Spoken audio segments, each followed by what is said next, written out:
नमस्कार। मैं अनिल रंजन एक बार फिर सोच मेरी सपने आपके चैनल पे जैसा पिछली बार बात किया था कि अगले चैनल में अगले एपिसोड में ऑन एस्ट्रोलॉजी में बात करूँगा, तो आज उसी टॉपिक पे आया हूँ। आज का जो टॉपिक है वो बहुत ही महत्वपूर्ण टॉपिक है हम सब के लिए। हम लोग बहुत तरह के दुख झेलते हैं, हर कोई, ऐसा कोई नहीं होगा अभी दुनिया में जो कि दुख नहीं झेल रहा होगा, कोई ना कोई। लेकिन कुछ दुख ऐसे होते हैं जो कि रिपीटेटिव होते हैं। जैसे आपने किसी को पैसे दिया, वापस ही नहीं करेगा। घर में आपने कुछ बोला, एक बंदे से लड़ाई हो रही है तो हो रही है, होती ही रहेगी, चाहे आप कुछ भी कर लें, कंटिन्यूअस लड़ाई होती रहेगी। ऑफिस में जाते हैं, कभी आपका सही से चलता नहीं, सेम काम, अच्छा काम करते हैं तो भी बुरा हो जाता है। कोई आदमी आता है, कुछ ना कुछ गड़बड़ कर जाता है, यहाँ तक कि आपकी अपनी गलती नहीं भी होती है तो भी। अब सवाल उठता है कि इसका हम लोग हमेशा उसका ब्लेम ने किसी और डालते हैं, अरे उसने ऐसा कर दिया तो ऐसा हो गया। लेकिन सच मायने में अगर मैं जो देखा हूँ, अपना 50 सालों की उम्र हो गया मेरा भी, कि हर चीज़ ना दूसरे पे ब्लेम करने से कोई फ़ायदा नहीं होता। कुछ चीज़ें, कुछ प्रॉब्लम्स अपने आप होती है। इसको कहते हैं प्रारब्ध। आज इसी टॉपिक पे, मेन टॉपिक पे बात करेंगे। हम लोग जब भी जन्म लेते हैं धरती पे, तो जिस घर में जन्म लेते हैं, ऐसा हमारे ग्रंथों में लिखा हुआ, चाहे शिव पुराण पढ़ लें या गीता ले लें या पद्म पुराण देख लें या गरुड़ पुराण देख लें, पिछले जन्म में कोई न कोई रिश्ता उन लोगों से होता है, हम उसी घर में जन्म लेते हैं। और सबका कुछ न कुछ ऋण अनुबंध होता है, कुछ न कुछ कर्ज होता है। या तो अच्छे कर्म हम लोगों ने पिछले जन्म में उनके साथ अच्छे कर्म किए होंगे या बुरे कर्म किए होंगे, जैसा भी कर्म होगा उसके अनुसार से होता है।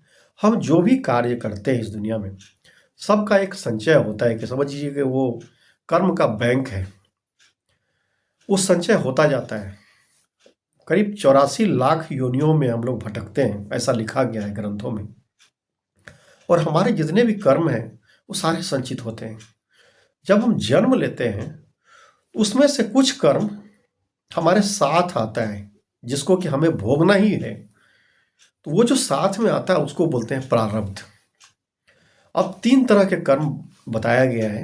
एक तो वो हो गया कि जो संचित, मतलब जो आप हम कर रहे हैं डेली वाइज, स्वतंत्र रूप से वो जमा होता जा रहा है, अच्छा बुरा जो भी है उसका फल बाद में मिलेगा। एक हो गया प्रारब्ध। जब हम जन्म लेते हैं कहीं पर, तो अपने साथ जो एक, मतलब प्लस या माइनस जो भी कहे, वैसे कर्मों का फल जो भुगतना है हमें 100%, वो लेकर के आते हैं, वो हो गया प्रारब्ध। और एक होता है स्वतंत्र। स्वतंत्र कर्म वो होता है कि हम और आप जो भी कार्य हम करते हैं, हर चीज प्रारब्ध से नहीं जुटा होता है। कर्म हम अपने अनुसार से, क्योंकि मानव ही एक ऐसा योनि है साढ़े 84 लाख योनियों में, जो कि कुछ सोच सकता है, कुछ अपना कर सकता है। तो गीता में कृष्ण भगवान भी यही बोले हैं, आप कर्म करो, फल की चिंता मत करो। जो एक लाइन है कर्मण्येवाधिकारस्य वाली, वो यही कहता है। तो हमारा जो कर्म है, जो हम लेके आते हैं पिछले जन्म से, जो प्रारब्ध है, वो तो हमें भुगतना है। लेकिन हम लोग उस पर कभी नहीं सोचते, क्योंकि ऐसा कोई दर्पण नहीं है, ऐसा कोई ग्रंथ नहीं है, ऐसा कोई कुंडली नहीं बन सकता जिसमें कि हम ये देख पाए कि हम पिछले जन्म में क्या थे, क्या बुरा किया था, किसके साथ किया था, और उसका फल हमें क्यों भुगतना पड़ रहा है। लेकिन भुगतना पड़ता है। हाँ, ज्योतिष में कुछ है ऐसे, कुंडली में देखा जा सकता है कि एक अंदाजा, कि पिछले जन्म में हम क्या थे, क्या बुरा किया था, इस जन्म में क्या भुगतना है, ये सारी चीजें होती हैं। अब मैं थोड़ा सा विश्लेषण करता हूं। मान लिया आप आए, कहीं जा रहे हैं, आपके पास पैसे हैं, कोई आया, चोर आया, वो छीनने के लिए अपना, भाई अपना बंदूक दिखाया, जो भी दिखाया हो, भाई मुझे दे दो। अब यहाँ पर दो चीजें आती है, या तो हम ये सोचें, भाई ये तो लिखा हुआ है, जाना दे दो भाई, ये प्रारब्ध है, जाना ही है। नहीं, चोर जो चोरी कर रहा है वो प्रारब्ध नहीं है उसका, वो स्वतंत्र कार्य कर रहा है अपनी इच्छा अनुसार, जो कि उसके संचित कर्म में जुड़ेगा और उसका फल वो बाद में भुगतेगा। हाँ, हमारा जो प्रारब्ध होगा उस समय ये हो सकता है कि पैसे का नुकसान होना प्रारब्ध में लिखा हो सकता है कि हमारा नुकसान होगा, उसके कारण से हमें कष्ट होगा। लेकिन वहां पर एक और शब्द आता है, पुरुषार्थ। हमें कोशिश तो जरूर करनी है पैसे को बचाने के लिए। अगर हमारे सारे कोशिशों के बावजूद अगर पैसा चला जाता है तो उसे हम प्रारब्ध कहकर संतुष्टि कर सकते हैं, दुख भी ज्यादा नहीं होगा। इसका एक और फायदा है कि हमें ज्यादा दुख नहीं होना पड़ता इसके लिए। अगर हम ये अंदाजा लगा लें कि ठीक है जो हो रहा है, जिसमें हमने कोशिश करके हर तरह से देख लिया कि नहीं भाई कुछ नहीं कर सकता मैं, इसको झेलना ही है हमें, और अगर हम झेल लेते हैं तो वो ऋण कट जाता है। ऐसा लिखा गया है जिस जिनको हम चुपचाप बर्दाश्त कर लेते हैं तो वो ऋण कट जाता है। लेकिन हर प्रारंभ में ये भी लिखा होता है कि वो जो फल हमें मिलेगा किसके माध्यम से मिलेगा। तो माध्यम जो होता है वही व्यक्ति हो सकता है जो कि पिछले जन्म में हमसे जुटा हो। एज एन एग्जाम्पल, सपोज पिछले जन्म में हमने किसी का बहुत सेवा किया, उसकी खातिरदारी की, हर तरह से वो खुश रखा, तो हो सकता है कि वो इस जन्म में आपके पत्नी बन के आए, आपकी खूब सेवा करे, आपकी खूब अच्छे से देखभाल करे। ये तो हो गया अच्छा ही। मान लिया पिछले जन्म में आपने किसी के पैसे खा गए थे, मार लिए थे, बदमाशी कर दिए थे, किसी को कोई जघन्य अपराध कर दिए थे, किसी की हत्या कर दी थी, कुछ कर दिए थे, तो उसका बदला लेने के लिए कोई ना कोई इस जन्म में, अगले जन्म जब लेंगे जन्म, तो आएगा जरूर, और उसका फल हमें भुगतना पड़ेगा। वहां कोई सुप्रीम कोर्ट और ये अपना जो वकील होता है, ये वकील की कोई होता नहीं वहां पर कि जो कि मांगे से मांगे वकील कर लीजिए और बच जाइएगा। विधि का विधान ऐसा है कि हमने जो कर्म किया, अच्छे या कर्म या बुरे, उसका फल तो हमें भुगतना ही पड़ता है, और ये बड़ा कष्टदायक होता है। अब ये कब भुगतना पड़ेगा? देखिए इसमें कई चीजें आती हैं। ज्योतिष ने इसमें एक ज्योतिष आता है, ज्योतिष में कई चीजें आती हैं। अब लोग कहते हैं अरे ज्योतिष तो बेकार है। नहीं, ज्योतिष बेकार वही लोग कहते हैं जिन्होंने ज्योतिष को पढ़ा ही नहीं है। मैं भी पूरा ज्योतिष नहीं जानता। हाँ, एक पिछले 10 साल 15 सालों में चूंकि मेरे को बहुत कष्ट झेलना पड़ा लाइफ में, कुछ इस तरह से था कि मैं थोड़ा सा उस पर ध्यान दिया, पढ़ा, समझा कई चीजें, तो उससे मुझे एक बल मिला, अरे चलो कष्ट है, ये तो होना ही था, चलो हो जाने दो। तो अब ये ज्योतिष का रोल यहाँ कहाँ पे आता है? अब मैं एग्जांपल देता हूँ। मान लिया यहां से हमें मुंबई जाना है, वो तो प्रारब्ध हो गया कि मुंबई जाना है, मतलब जाना है। तो ज्योतिष क्या बताएगा कि जो मान लिया दिल्ली से मुंबई अगर जा रहे हैं तो रास्ते में जो ट्रैफिक आएगा एयर का, हवाई जहाज का, वो कैसा होगा? आंधी आएगा, तूफान आएगा, सही होगा, नहीं होगा, वो चीजें आपको बता देगा। उपाय पे नहीं जाऊंगा, मैंने आज तक कोई उपाय मतलब चेक नहीं किया, टेस्ट नहीं किया, ना मैं उसका कोई प्रामाणिकता देखा हूं, ना मैं कोई रत्न धारण करता हूं, कुछ नहीं करता। मैं पूर्णतः कर्म पर भरोसा करता हूं। तो ज्योतिष सिर्फ ये बता देगा आपको कि भाई यहां पर जाओगे ऐसे है तो ये कष्ट होगा, लेकिन भुगतना तो पड़ेगा आपको भाई, इसमें कोई शक नहीं। अब एक दो एग्जाम्पल देखते हैं कि क्या ऐसा ग्रंथों में लिखा गया तो उसका कुछ प्रमाण है। हाँ है ना। भगवान श्री राम का ले लीजिए।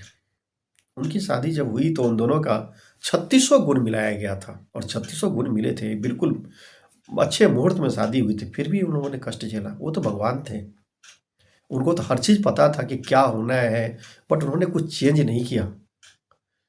उनका जो प्रारब्ध था उसको उन्होंने उसी तरह से झेला, और अपने जिस काम के लिए आए थे उसको पूरा किए और चले गए। हम लोग सबको कुछ ना कुछ ऑब्जेक्टिव लेके आते हैं, और जब तक हम लोगों का ऋण पड़ा रहेगा ना, तब तक हम लोग पुनर्जन्म लेते रहेंगे उन 84 लाख योनियों में। ये क्रम चलता ही रहेगा। तो ज्योतिष अब गुण मिलान क्या होता है? अब मैं आता हूं ज्योतिष वाले टॉपिक पे। गुण मिलान क्या होता है? गुण मिलान में क्या होता है, लड़के लड़कियों का ये देखा जाता है कि ये दोनों साथ में जब जीवन निर्वाह करेंगे तो क्या उनका लड़ाई झगड़े होंगे, सही से चलेंगे या नहीं चलेंगे। बट ये गुण मिलान कोई गारंटी नहीं कि उन दोनों में सब चीज बनेगा ही और सब चीज अच्छा ही चलेगा। जो प्रैक्टिकली मैं देखा वो ये है कि एक्चुअल में जो पंडित ज्योतिष है उनको ये देखना चाहिए कि जो लड़के लड़कियों की शादी हो रही है, क्या उन दोनों का आने वाले समय में कभी ऐसा होगा कि कोई बुरा ग्रह एक साथ दोनों पे आ जाए। मैं ये नहीं कह रहा कि ग्रह ये मूव करेगा तो आपको प्रॉब्लम आएगी, नहीं नहीं नहीं नहीं। ज्योतिष ये बताता है कि वो एक बहुत पुराने जमाने से ये रिसर्च हुआ होगा, उसमें ये बताता है जब ग्रहों की स्थिति ऐसी होती है तो आदमी के साथ ये होता है। वो ये नहीं बताता कि वो होगा तो ये होगा, नहीं। वो सिर्फ एक सांकेतिक बता देता है कि देखो ऐसा हो रहा है ना, अब आदमी के साथ नहीं, इसके साथ ये होगा। तो उसमें ये देख, जैसे कि आपने सुना होगा शनि साढ़े साती आती है, राहु है, केतु है, ये बड़े कष्टकारी ग्रह हैं। ये तीन जो है, मंगल है। अब अगर आप अंदाजा लगाइए, किसी लड़के की शादी हो गई और साढ़े साथी सबको झेलना पड़ता है, हर 30 साल में आता है और सबको झेलना पड़ता है लाइफ में। कोई 2 बार झेलता है, कोई 3 बार झेलता है। अगर 3 बार कोई झेला तो 100 साल जिएगा लगभग, बट बड़ा कष्टकारी होता है। अब मान लिया लड़के को साढ़े साथी चढ़ गई, 7.5 साल झेलेगा। वो कैसे झेलता है भाई, मैं 2 साढ़े साथी झेला हूं, पूछिए मत कहानी। इतनी कष्टदायक, सबके नहीं होते बट मेरे तो कष्टदायक थे बहुत ज्यादा। उसको झेल के आगे बढ़ा मैं। लेकिन कुछ लोग कष्टकारी नहीं भी होता है, उनके अच्छे कर्म होंगे, वो और उन्नति करते हैं उस समय में। अब सपोज कि लड़के का एक साढ़े साथी शुरू हुआ 7.5 साल, तो अकेले नहीं झेलता। एक परिवार में एक साढ़े साथी एक आदमी को झेल रहा है, अगर उसका पूरा परिवार उसके साथ झेलता है, क्योंकि उसके साथ कुछ प्रॉब्लम होगा ही होगा, कुछ संकट आएगा ही आएगा, तो उसको झेलेगा कौन? उसकी वाइफ झेलेगी या उसके बाकी परिवार वाले झेलेंगे। अगर बच्चे हैं तो बच्चे भी झेलेंगे। हो सकता है उसकी नौकरी चले जाए साढ़े साथी में, तो सबको झेलना पड़ेगा। अब उसके साथ झेलते झेलते 7.5 बीता, 7.5 साल उसका खत्म। अब सपोज कीजिए 1 जून को मान लिया जाए हस्बैंड का साढ़े साथी खत्म हुआ और 2 जून को वाइफ का साढ़े साथी स्टार्ट हो गया। अब सोचिए क्या होगा। लोग तो बर्दाश्त 7.5 साल करते करते थक चुके हैं ऑलरेडी, और जब दोबारा दूसरे का साथ होता है वो भी सारे परिवार को झेलना पड़ेगा, और तब वहां पर त्राहिमाम मच जाता है। उसका जवाब नहीं मिलता, फिर त्राहिमाम मच जाता है, क्योंकि हर कोई परेशान और बिल्कुल खिजलाहट में रहने लगता है। दूसरा चीज, साढ़े साथी का एक और खासियत है, आप उससे भाग नहीं सकते। आपको बहुत कम होल मिले होंगे, ऐसा देखेंगे आप कि साढ़े साथी में उसकी मृत्यु हो गई हो, नहीं होता। उसको झेलना ही पड़ता है। झेलने के बाद उसको जो होना है हो जाए, बट साढ़े साथी उसको झेलना ही पड़ता है 99%। अब क्या होता है कि आदमी जब जन्म लेता है, अगर ज्योतिष देखें तो उसमें 9 महादशाएं हैं, अलग अलग महादशा है, मैं बताऊंगा। कोई 20 साल का होता है, कोई 9 साल का होता है, शनि का 19 साल होता है, ऐसे ऐसे सबका होता है। अब महादशा क्या होता है, जो पिछले जन्म का, उसमें महादशा में जो क्रूर ग्रह हैं, जैसे राहु, केतु, शनि। अब शनि तो न्याय के देवता है, तो पिछले जन्म में आपने क्या किया उसका तो पूरा पूरा तौल के न्याय करेंगे वो। राहु और केतु का अपना अपना है।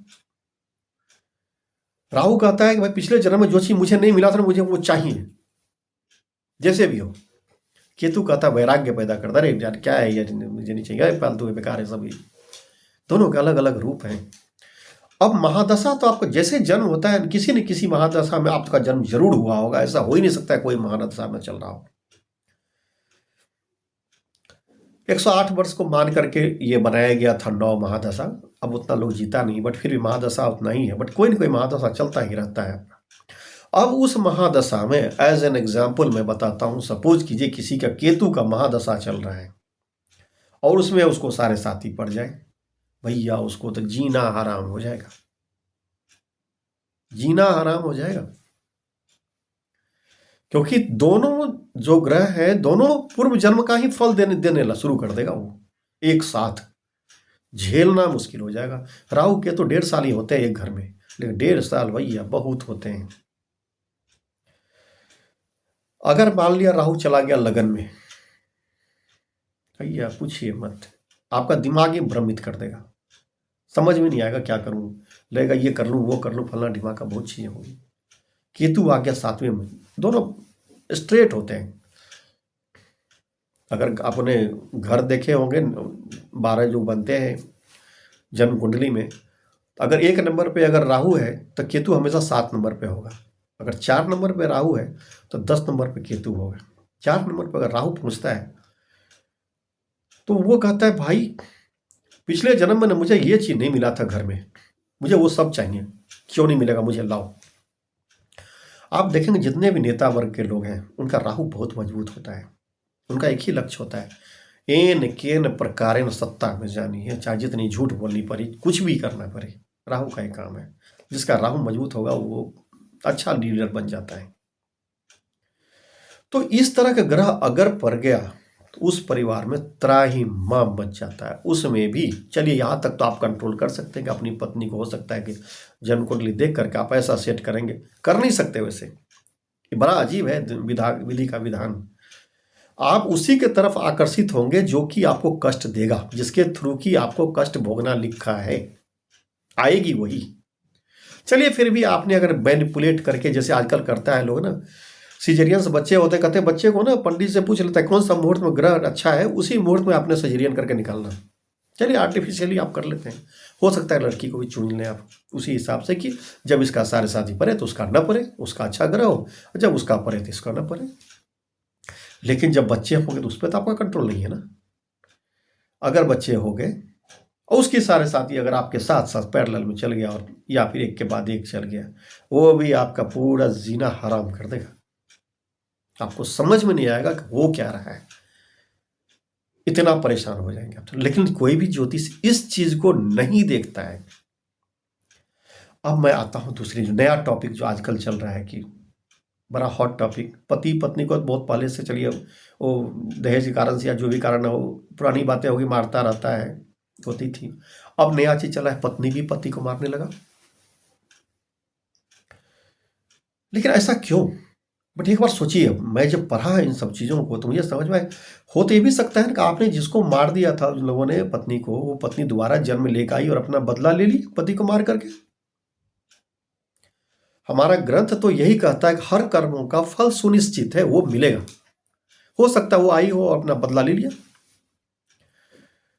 तो आज दोनों चीजें हो रही हैं, हमें वो देखनी पड़ेगी कि हम क्या, हम दुखी इसलिए हो जाते हैं, अरे देखो मैंने उसको जब भी पैसे देते सारा जो पैसे ले जाता है लेकर भाग जाता है, ये हो जाता है, मैं जो भी काम करता हूँ होता है नहीं, पत्नी को मैं जैसे कहती है वैसे करता हूँ, फिर भी लड़ते रहती। जहां पर आपको ऐसा फीलिंग है, समझ जाना ये प्रारब्ध है। अब प्रारब्ध को आपको झेलना ही पड़ेगा। आप चाहे बच के निकल जाए, निकल सकते हैं, पत्नी से नहीं बनना, तलाक ले लीजिए, उससे कुछ नहीं होगा। आपने देखा होगा कई सारे लोगों को, दुनिया में कई सारे हीरोइनें भी ऐसी हैं, पहले शादी किया नहीं बनी, दूसरी शादी किया उससे बुरा मिला, तीसरी शादी किया उससे और बुरा मिला।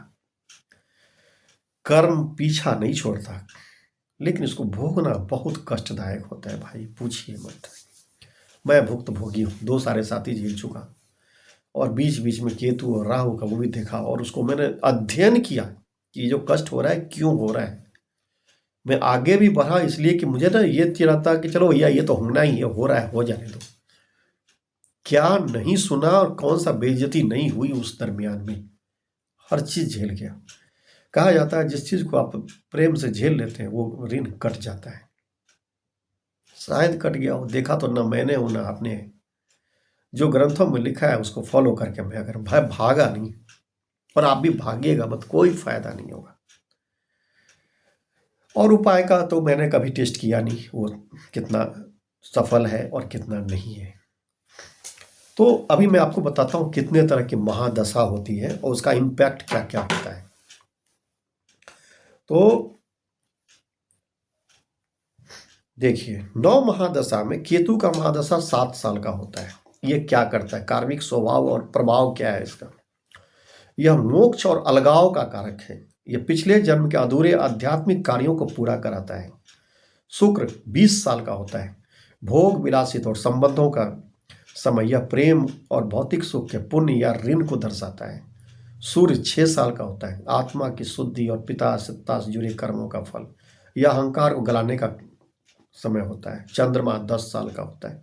मन और ममता का माता का कारक होता है। मंगल 7 साल का, ऊर्जा, साहस और संघर्ष, यह भाइयों या भूमि से जुड़े विवादों या सहयोग के ऋण चुकता कराता है। चुकता कराता है। अगर किसने गड़बड़ किया पिछले जन्म में तो उसका फल भुगतना पड़ेगा। राहु 18 साल, ये भ्रम पैदा करेगा, विदेशी प्रवास कराएगा, अतिरिक्त इच्छाएं जो भी होगी ये माया है। हम तो जानते हैं राहु केतु कैसे पैदा लिए थे, जो अमृत समुद्र मंथन में निकला था उसको बांटने के लिए जो हो रहा था उसको चुरा करके ये लोगों ने पी लिया था। बाद में विष्णु भगवान ने इसको काट दिया और एक राहु और एक केतु कहलाया। ये छाया ग्रह है।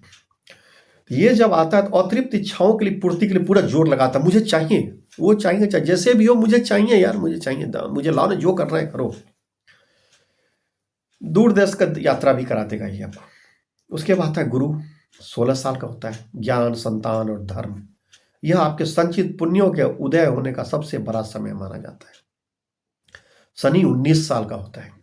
न्यायाधीश, सबसे कठिन ऋण चुकाने का समय यह अनुशासन, श्रम और मौन सिखाता है। मौन कैसे कि अगर आपको प्रारब्ध आगे आपको झेलना ही है तो सबसे अच्छा उपाय आप चुप रहें, जो बोल रहा है उसको बोलने दें। लेकिन एक बात मानिएगा कि मैं झेला हूं, बोलने वाला आपको इतना बोलेगा कि आपके बर्दाश्त से बाहर होकर आप बोल ही देंगे, और जैसे ही बोलेंगे आपको उसका परिणाम वही मिल जाएगा। इतनी लड़ाइयां होगी, आपको समझ में नहीं आएगा कि हो क्या रहा है। बुध 17 साल का होता है। ये सारी महादशाएं हैं, किसी न किसी महादशा में आप अभी भी होंगे। आप चेक करेंगे कुंडली तो होंगे। ये तो होगी इसकी बात। अब आते हैं कि क्या कोई प्रमाण है। अब एक बात बता, तो सोचिए, भगवान कृष्ण तो भगवान ही थे, उनका जन्म तो जेल में हुआ था, तो उनकी माता देवकी और वसुदेव दोनों तो वहीं रहते थे। 12 साल की उम्र में कंस को मार करके वो जेल से छुड़ाए। भाई वो तो भगवान थे, जिनके जन्म लेते हैं जेल के ताले टूट गए, गेट खुल गए, जमुना का पानी नीचे आ गया, तो अपने माता पिता को 12 साल तक क्यों इंतजार कराए जेल में? पहले ही जाकर ला सकते थे ना, लेकिन नहीं लाए। उसकी भी एक कथा है, शायद आप जानते होंगे। पिछले जन्म में देवकी जो थी कैकेयी थी और यशोदा मैया कौशल्या थी। तो उन्होंने 14 साल का इनको वनवास कराया, तो उनको 14 साल का जेल हो गया। कर्मों का फल तो भुगतना ही पड़ा, भगवान भी चेंज नहीं किए। ऐसे बहुत सारे उदाहरण अवेलेबल है यहाँ पे। कुछ लोगों का अध्ययन मैंने भी किया, अपना भी मैंने अध्ययन किया। ऐसा नहीं कि मैं पुण्यात्मा था, पिछले जन्म में मैंने भी कार्य बहुत सारे पाप कर्म किए हैं, जो कि जन्म कुंडली के हिसाब से दिखाता है। कुछ गलत काम किए हैं मैंने भी, और भुगतान भी मैं भुगता हूं, और अभी भी भुगत रहा हूं। और ऐसे भुगत रहा हूं कि पूछिए मत। लोग ना बिल्कुल झल्ला जाता है, जिसे बोलते यार अब नहीं, वैसा वाला। लेकिन अभी तक तो झेल ही रहा हूं, देखता हूं आगे क्या होता है। समय कटता जा रहा है। मतलब आपको चाहे आप कितनी बड़े आदमी पोस्ट पर चल जाए, आपकी खुशियां गायब हो जाएगी। जब प्रारब्ध अपना फल देने पे आता है ना, तो आपकी सारी खुशियां गायब हो जाएगी। पत्नी आपका विलन बन जाएगा, और ज्यादा किए तो उसका दुष्परिणाम, जो आजकल पत्नी पति को मार देता है, वो भी हो सकता है, अगर आपने ज्यादा बुरे फल किए होंगे पिछले जन्म। मैं सिर्फ प्रारब्ध की बात करता हूं। अब बची स्वतंत्र जो हम लोग कार्य करते हैं, ये तो अगले जन्म में कुछ का मिलता है, कुछ का फल इसी जन्म में मिल जाता है। अब जो हमारे यहाँ बहुत सारे जेल हैं दुनिया में, ये भी कारक है उसके, ये भी पार्ट है उसका, जहां हम लोग झेलते हैं। बट ये वैसा वाला नहीं है, क्योंकि यहाँ तो वकील, आपके पास जितना पैसा खर्चे कीजिए हो सकता है बच जाए। तो ये कहानी हो गई प्रारब्ध की। तो प्रारब्ध बड़ा अजीब चीज है, हमें दुखी नहीं होना चाहिए। अगर कोई चीज कंटिन्यूअस हो रहा है तो आप समझ जाइए पिछले जन्मों का फल है। आपके रिश्ते आपको बता देंगे, ज्यादातर के आपके घर के रिश्ते जितने हैं ना, उन्हीं में से लोगों को आपको जो लगे कि अरे भाई ये मेरे को बहुत कष्टदायक लग रहा है, आप समझ जाना कि अगर रिपीटेटिव आपने सारा कोशिश करके देख लिया, उसको समझा के बुझा के हर तरह से, फिर भी सॉल्यूशन नहीं निकल रहा, आप समझ जाना कि भैया ये प्रारब्ध है, इसको झेल ही लो, ज्यादा अच्छा है। भाग गए तो सॉल्यूशन नहीं है, वो आपका पीछा करेगा इस जन्म नहीं तो अगले जन्म में, भुगतना तो पड़ेगा भैया। ठीक है। अब मैं एक चीज और मैं रिसर्च किया कि अगर हमें यह पता चल जाए कि किसी दिन क्या होना है, तो क्या हम उसको चेंज कर सकते हैं ना? मैं बताता हूँ। मैंने रिसर्च किया, और इस रिसर्च में कई सारे ज्योतिषियों अपने इंटरनेट पे हैं, उनकी वीडियो देखे, कई सारे आर्टिकल देखे, कई सारी चीज़ें पढ़ी मैंने। थोड़ा बहुत मैंने ये पद्म पुराण से भी कुछ चीज़ें पढ़ा, कुछ शिव पुराण से भी पढ़ा, कुछ गरुड़ पुराण की चीज़ें भी खुद खींच के लाया, सब चीज़ों को पढ़ के ना अध्ययन करके रिसर्च किया। हम लोगों का जब जन्म होता है, अगर जन्म कुंडली बनाएंगे तो उसमें एक लग्न होता है, एक चंद्रमा के हिसाब से राशि होता है, एक सूरज के हिसाब से जो आजकल आधुनिक चलता है। तो लगन के बेस पे मैं ये बता सकता हूँ, मतलब हमारे गुरु अगर एक्चुअल कहें तो जो जिनके माध्यम से मैं सीखा हूँ या जिनके थ्रू जानता हूँ वही गुरु हैं, मैं भी नाम नहीं ले रहा, बट एक्चुअल में वही इसके दाता है, मैं ज्योतिषी नहीं हूँ। तो उसके हिसाब से मैं ये बता सकता हूँ कि अगले महीने या इस महीने कितने तारीख को आपका लगन के हिसाब से बुरा दिन होगा। मैं उसको 4 साल टेस्ट किया हूँ और मुझे 99% एक्यूरेसी मिली। आज मैं आपको सारे लगन वालों को बताऊंगा। लगन पता करना कोई बड़ी बात नहीं है, आप गूगल पे जाएंगे, अगर आपको date of birth, date of place, time अगर पता है तो आप अपना लगन पता कर सकते हैं। और लगन के हिसाब से मैं डेट बताऊंगा, उसको ट्राई करके देखिएगा। मैं तो करके देख चुका हूँ, दूसरे को भी दिखा चुका हूँ, मैं कुछ एग्जाम्पल भी आपको पेश करता हूँ। एक बार क्या हुआ कि मुझे तो पता है जिस दिन होता है, लेकिन मैं इसको बदल नहीं सकता। मुझे पता, मैं ज़्यादा से ज़्यादा क्या करता हूँ पता है, उस दिन ना चुपचाप हो जाता हूँ, ठीक है यार जैसे होना ही है, चलो जाओ, या नुकसान हो फायदा हो। तो एक बार सोचा कि मैं एक दूसरे पर टेस्ट करता हूँ, तो मैं निकाला, कैलेंडर पर लिख दिया और अपनी पत्नी को बता दिया कि देखो अगले महीने की इतने इतने तारीख को ना थोड़ा सा बच के रहना, क्योंकि इस दिन हम लोगों की लड़ाइयाँ हो सकती हैं या कुछ गड़बड़ हो सकता है। बोले हाँ ठीक है लिख दो। लिख दिया मैंने। दूसरे मंथ आया, वो दिन भी आया, मैं ध्यान से देख रहा था, अच्छा आ गया है, ठीक है। सुबह सुबह चुपचाप बैठा रहा, कुछ बोला ही नहीं, मैं जा रहा ठीक है शांति से। 7 बज गए। अब मैं बताता हूँ उसका थोड़ा सा बैकग्राउंड। 6-7 दिन पहले जो औरतों के जो बालों में लगाने के क्लेचर होते हैं ना, वो टूट गए थे उसके। तो उन्होंने बोलती थी जब आप जाओगे तो लेते आना। हम कहा ठीक है। शाम को 7 बजे मैं बाजार गया, मुझे एक मेडिसिन मिल रही थी, वहीं बगल में एक दुकान था। मैं सोचा चलो इनका भी ले लेता हूँ।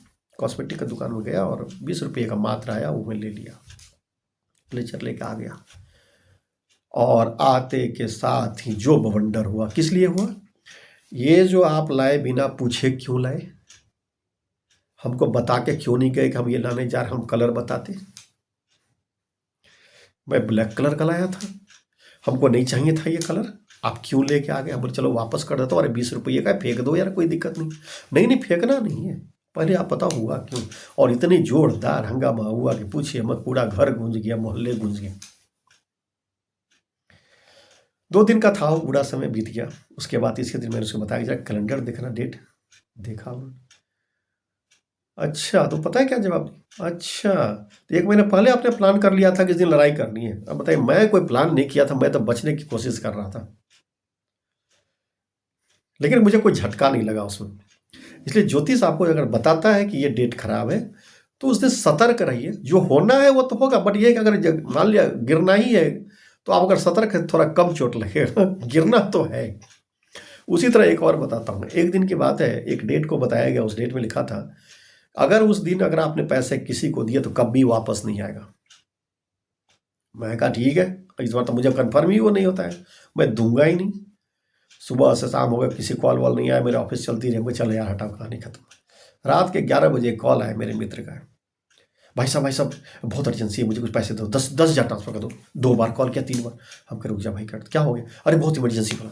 मैंने 10,000 ट्रांसफर कर दिया बिना सोचे समझे। उस समय दिमाग पता नहीं क्या था।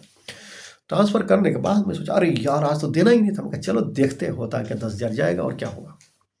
आपको विश्वास नहीं होगा, उसके बाद से उन्होंने या तो फ़ोन नहीं उठाया, या सुबह कहते तो शाम दूंगा, शाम कहे सुबह दूंगा, आज तक नहीं दिया। और मुझे पता है वो नहीं मिलेगा। तो मैं अभी जो डेट दिखाने बताने जा रहा हूँ उस डेट को जाए एक बार ट्राई जरूर कीजिएगा। मुझे उम्मीद है 99% सही मिलेगा, लेकिन ये लगन के हिसाब से ध्यान रखिएगा।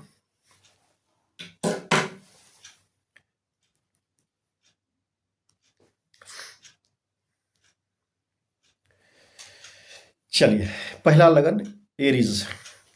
मैं मून राशि की नहीं बात कर रहा, मून राशि जो होता है वो अलग है, सन का अलग होता है। मैं लगन की बात कर रहा हूँ, दोबारा रिपीट कर रहा हूँ, लगन की बात कर रहा हूँ। पहला है एरीज लगन, मेष राशि। कौन सा दिन खराब होगा, इसी महीने का बता रहा हूँ, जनवरी 2026 का है। जो भी है चेक कर लीजिएगा। 1, 2, 7, 8, 9, 10, 11, 24, 25, 26, 27 और 28 जनवरी बैड डे हैं मेष राशि के लिए, मेष लगन के लिए। दूसरा है वृषभ लगन, टॉरस, इनके लिए बुरा दिन होगा 5, 6, 7, 10, 11, 12, 21, 22 और 23। नेक्स्ट है मिथुन लग्न, जेमिनाई, 1, 2, 13, 14, 17, 18, 25, 26 बैड डे होगा इनका। नेक्स्ट है कर्क, कैंसर लग्न, इनकी तारीख बैड डे का है 2, 3, 16, 17, 21, 22, 30, 31 जनवरी।